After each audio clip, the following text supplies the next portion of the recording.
Hi, so this is the reading I have done for us for the new moon, and the new moon is in the sign of Libra. So there are themes around relationships, balance, harmony, justice. The question that I asked for us for this reading was how can we be in balance, peace, and harmony? Um, so the first card we have today is the creator, the artist, the alchemist, the innovator. The creator, the first archetype in the trio of existence, is not intimidated by darkness or by lack. They know that from the void, creation inevitably emerges. With meager, minimal, and outlandish materials, the creator reveals a new image. They make the empty room resonate with healing sounds. They generate bounty from the seed that others tossed away. Though generative, this archetype annihilates preconceived notions of what is possible, leaving unexpected openings in the wake of its destruction.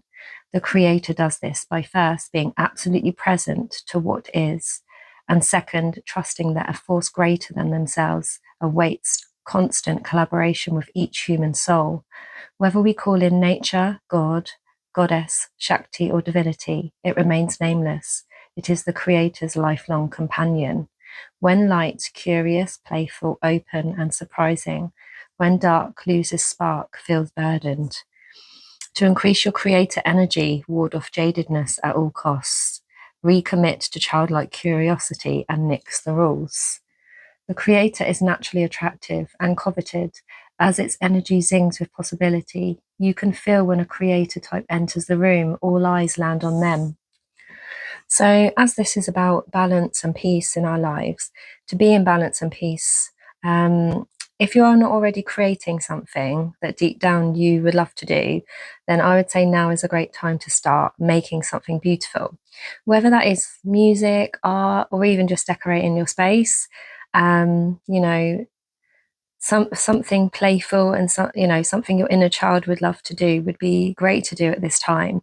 I think where the veil is quite thin at the moment, and we may have been getting quite a lot of messages from our ancestors to rest, go within.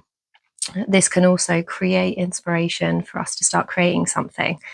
So the next card we have is the crossing the theme of the creator, and that is Uranus.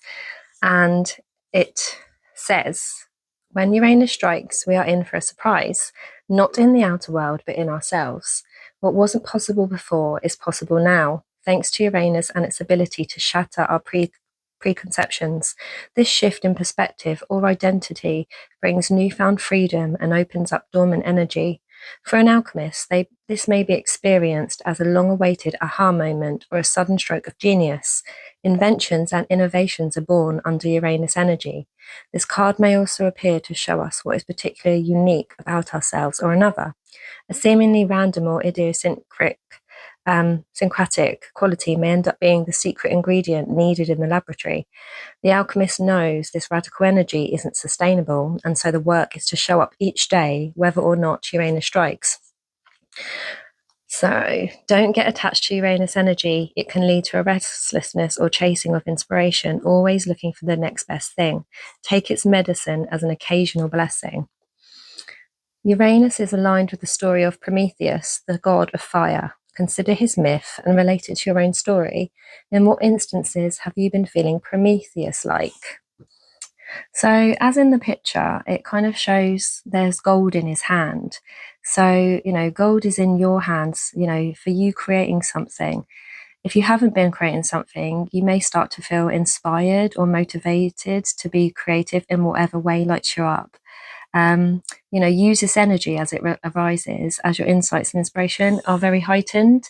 I think we can sometimes feel, I know I do most days, if you have a normal day job, very tired. But I think at this time where we may have been resting and reflecting a bit more, we can then suddenly get some insights to be like, that's the direction I want to go in. I've been having that a lot lately. When I've been meditating, I've been feeling like I've been getting more guidance and inspiration in areas that interest me, such as,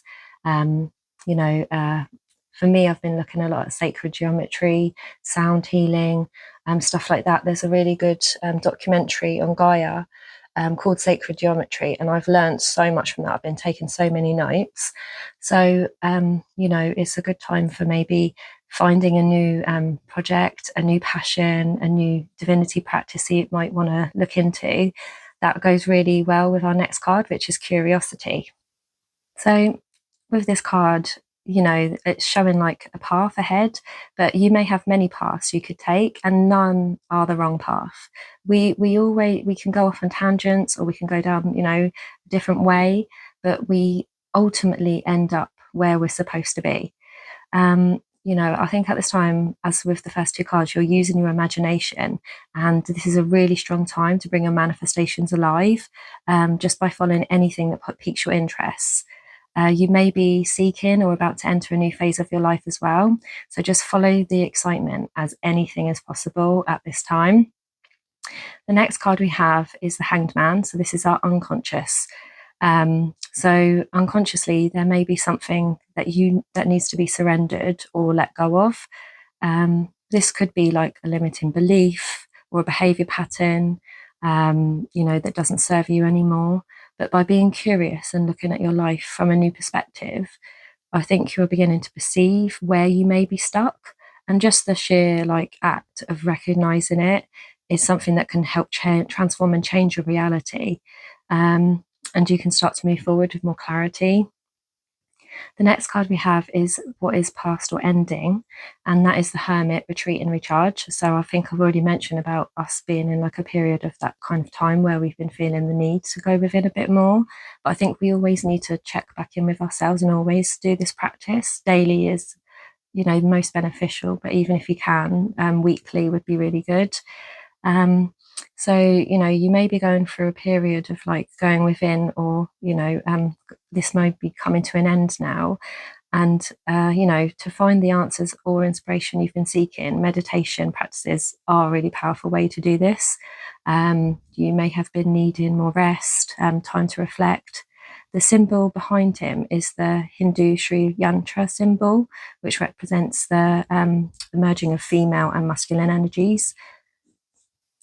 And by balancing these energies within ourselves, it helps us move forward, with more clarity, with more harmony, with more balance.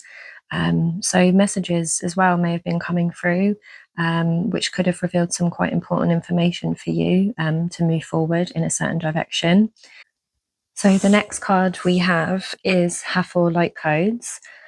I was called and directed to read the book for this one, because I think it will be quite powerful. So Hathor, also known as Het Heru, which means House of Horus, is an Egyptian cow and solar goddess associated with the sky and fertility. Worship of this enigmatic figure goes all the way back to the 3rd millennium BCE. Hathor is easily recognized in Egyptian art, for she often wears a sun disk on her head that is held in place by 2 horns, relating to the cow, sacred symbol of motherhood. She is the divine consort of the hawk-headed deity Horus, allowing her to bridge this world and the cosmic realms, and bring in the infinite light of the sun. In this gateway, Hathor is the figurehead of an intergalactic race of beings called the Hathors. There's a good chance that the ancient Egyptians were in touch with this divine race, as evidenced by the many Hathor pillars at the temple of Dendera.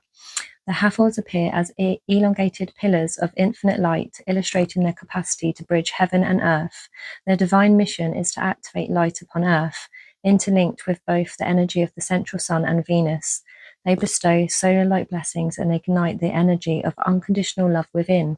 When you receive this card, know they are ushering in great blessings. This is a light immersion. You are experiencing a full system upgrade. The infinite solar light of the Hathors is surrounding you now. This is a time of expansion and excitement. You are filled with unlimited potential. The gifts that were once in darkness are now being brought into the light. The parts of yourself that were once hidden are now being seen. Life is being restored. If you have been experiencing sluggishness or tiredness, this is now being washed away. Something ancient has awakened within you, and you are remembering why you are here. Welcome home to your light. I think that's a really beautiful message. I think as we come out of our hermit energy, of rest, we're about to enter a really powerful time of awakening. You may have already been experiencing that now. I know I've been having loads of crazy things happening to me lately.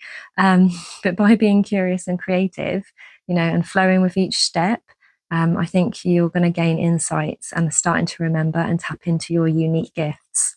And that flows on quite nicely to the next card, which is you or your energy, and that's High Priest, intend and create.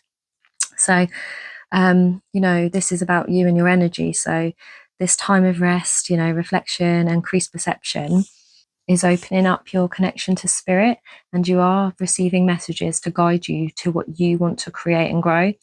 You are a co-creator with spirit, and you lead the path of your thoughts, your intentions, your actions. So this is a really powerful time to imagine and dream of what it is you really want to create and grow.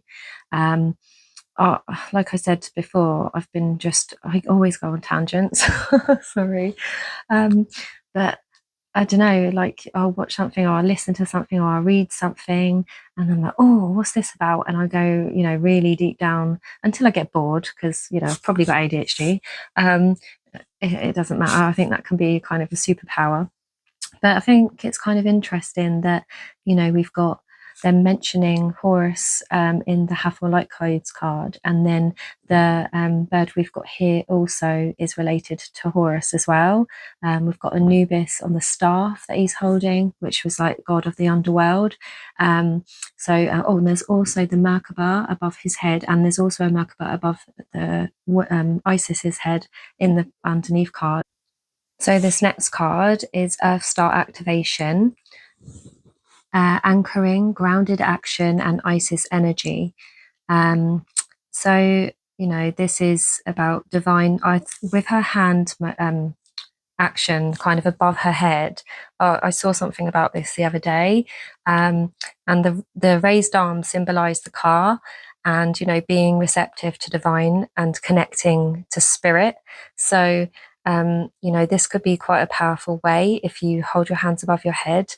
It might sound weird, but I'm trying out all different types of like meditations and stuff at the moment, and they've been really powerful.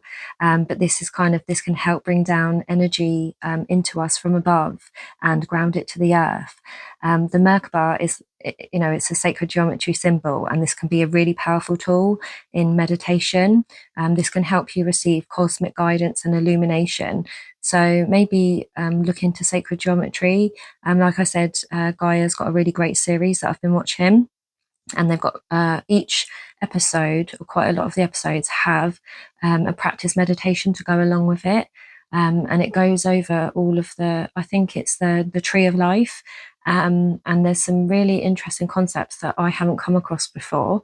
So it might be quite a good thing to look into. It might help you at this time. But I've been noticing a lot of sacred geometry things coming up. But I know they say it's kind of like once someone says, oh, I really want to buy a red car, and then all you see is red cars. So that might be part of it as well. But the next card we have is the healer, and this is our hopes or fears. So, part of our journey here when we come to Earth is to forget. It's about experiencing duality, pain, and trauma.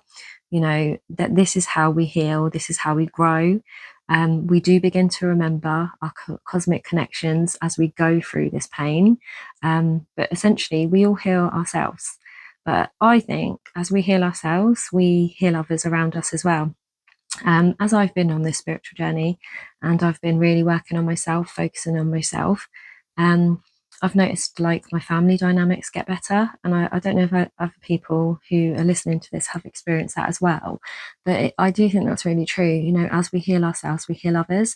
Your path may be about doing something that helps heal others. But I think even if you're just talking to other people, or your day job might involve helping other people, that's part of healing.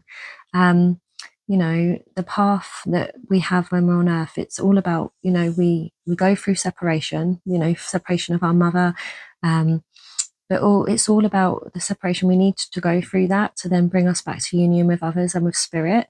It's only through the experience of the dark and the bad times and the duality on earth that we do grow, we learn the lessons, and then there is no light without darkness, there's no darkness without light.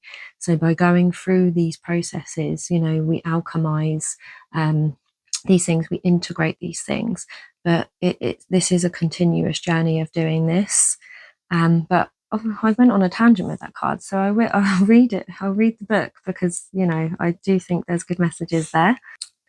So the book says, though some claim the work of the healer as their gift and name it as their dharma, the force of this archetype is within everyone. It is our natural inclination to remember, to return to, and to reclaim that central and eternal life force from which we so easily drift away. In Sanskrit, the word aveda means forgetting, and it is said that this is the source of all suffering and disease. The healer's mission then becomes to move through the comfort of forgetting, through the veils of ignorance and denial, to reveal the radiance that already exists. The healer approaches this in multiple ways, from multiple angles, knowing the cycle of healing is not linear. It is a multi-layered and circuitous process, always leading back to its own origin, much like the Ouroboros. Oh, that's weird. Oh, no, that is that card. Oh, no, it's not. The card underneath also says Ouroboros. That's quite interesting. Well, yeah. So when light, self-contained, grateful and awake, when dark, tired, needy, forgetting its own practice. So the image of the serpent is eternally tied to healing and medicine. Both Western and Eastern study the serpent and its power. The wounded healer is not someone who is wounded and is now healed. It is someone who continues to courageously break open the self and ego as a means for deep integration. Yes, it always continues. That is very true. So I will go, because I already went on a tangent about that card, I'll go straight on to the next one, which is our outcome or key, and that is the Great Serpent. So I think we've got quite a lot of snakes. Oh yeah, because on the Hangman card, there's also a snake at the bottom, and there's a snake at the top with the ankh. Yeah, so a lot of transformation. So the Tale to the Guardian Quantum Realm. The Ouroboros is the all-encompassing glyph of the alchemical process. The hungry snake bends itself around you in a gesture of protection and guardianship, giving you the space and safety to participate in the work. Anything and everything can be offered into its mouth for transformation. Good, bad, blasphemous, or precious, the materials of our life transmutate into gems along the great serpent's spine. Along with your woes, the Ouroboros engulfs every pair of opposites. What is masculine becomes feminine. What is sky becomes earth. What is past becomes future. When this card appears, you have entered the quantum realm. Everything is a possibility. No one knows the limits of the Ouroboros. Just when you fell into thinking that your life was straightening out, the snake takes you once again into its gaping mouth for an entirely new trajectory. Note that the great serpent eats itself, not others. The work starts and ends with the alchemists themselves. Through this remembrance, the alchemist learns to service the world. So through the alchemizing, I think that's come up quite a bit. Of our light and dark, we transform like the serpent. And this I think, because the way he's eating his tail, I think that's because it's always an endless cycle. We just go back round and around and around. We learn one lesson, we go through the good, we come back down, we go through something bad, but then we learn from it and we go back up. We all transform like the serpent. We're here on earth, it's a school, it's all about it teaching us lessons, but we did choose before we came to earth to experience. I think a new path is opening and anything is possible. It is your beliefs that are powerful at this time. So really focus on what it is you want to create now. Even just one small step towards it. I think sometimes we get overwhelmed where we think of something really grand and big. And we're like, yeah, I really want to have this. Like, I keep thinking, oh, I really want a business, like my own business. And one day I might get there. But at the moment, there's so much stuff to learn. Learning about myself and opening up myself and my gifts for me has become really important, and that requires a lot of going within, a lot of quiet time. I'm not very good at being quiet. My house is always really noisy as well, so I can only do these, readings when they're at school. But yeah, it's, if you're someone who's like me, you are creative, you like learning new things, you're always looking for different things that pique your interest. Now's a really good time if there's something new that you're like really lit up by or you're really curious about, just go for it. One step at a time, read a book, watch a new channel, listen to a podcast, anything, because we're always growing. And I think that's the key, just always being curious and excited by things that we learn. The angel number we have is 0220. Act on your idea. Realistic and practical approach, goals, divine timing, ambition, cooperation, and discipline. You have the benefit of good fortune, and if you use your wise judgment, you can do anything. In this place, you can reach new heights. You should act on your potential when you see this pattern, since what you plant will grow. You're about to experience a spectacular ascent. Oh, that's really interesting. So, the animal spirit card that we have is the otter. Unobstructed joy, playfulness, and contentment. Perhaps the most joyful creature within the animal spirit deck. The otter represents absolute bliss. Otter energy is the playfulness of a child, available to us at any age. They have a giddiness and reverence for life itself, without the presence of doubt, worry, or skepticism. Imagine yourself with a little more otter energy. What would life look like? What would it take to bring you there? The otter card begs these questions and wants to transport us to that precious place as soon as possible. The celebration awaits. When in balance, full of love, needs nothing. When out of balance, gloomy, sighs, make silly excuses. To bring into balance, dance, party, or celebration. So I think this has been like, a really beautiful reading. I think collectively we've been going through a lot. There's a lot of powerful energy around at this time. I've been feeling it a lot. Please share, yourself, what if there's any interesting things that you've been learning, or anything new you want to grow, or what helps bring you into balance.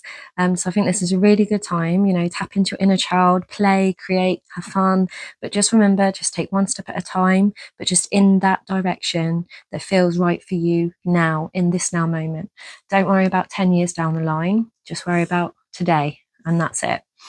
Anyway, I hope you're all having a good day, and take care. Bye.